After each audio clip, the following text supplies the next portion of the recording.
Well, Major, First Lady Michelle Obama accused Trump of trying to suppress Clinton supporters. I wonder what you think a strategy like that has traditionally looked like in the past.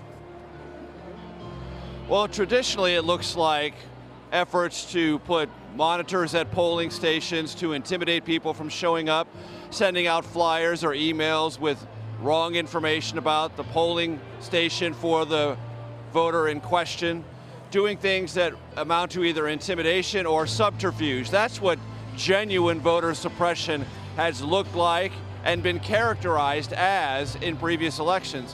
What the Trump campaign is talking about, and these are unnamed sources within the Trump campaign, so I'm not exactly sure how credible they are, is messaging suppression. And the elements of it are pretty crude and I would say of suspect quality. One, there have been references that Trump has made to an old comment that Hillary Clinton made in the 90s calling African-American males super predators in a criminal context. That supposedly is designed to disincentivize African-American males and females from showing up.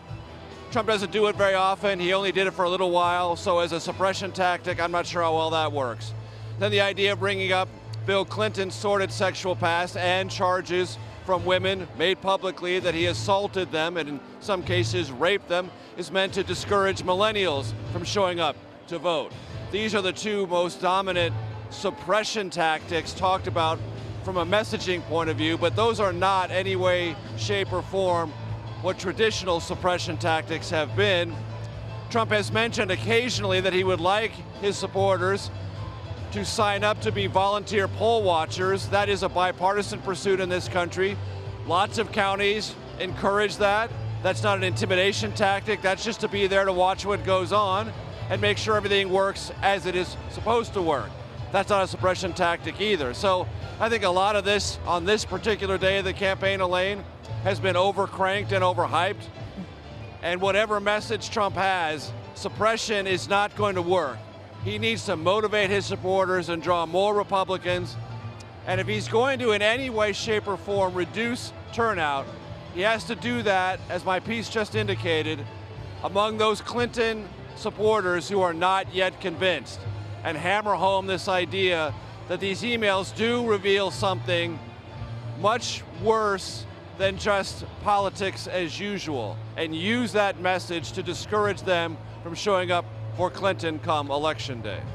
Major, as you know, Trump said Thursday that his wife Melania would make at least 2 campaign speeches in the final days of this election cycle. What do you think her role is in these final days? Well, it's what every role is of every surrogate, and the spouse of a nominee is obviously a surrogate. That's to amplify the message and multiply the message, because you need to do that in the closing days of a campaign. And this Trump campaign needs to do it quite acutely. Why? Because, as you indicated, Elaine, in those polls in Georgia, Iowa, Ohio, Trump is tied, and in some cases has lost ground, as he has in Iowa and here in Ohio. He has got to break out in some of these states and put some of them away, as Hillary Clinton has, for example, in the state of Virginia. Thought perhaps a month or a month and a half ago to be competitive. Not competitive anymore at all.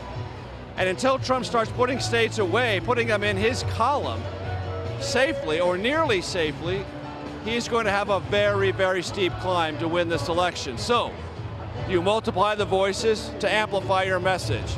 Melania can be an assist in that factor.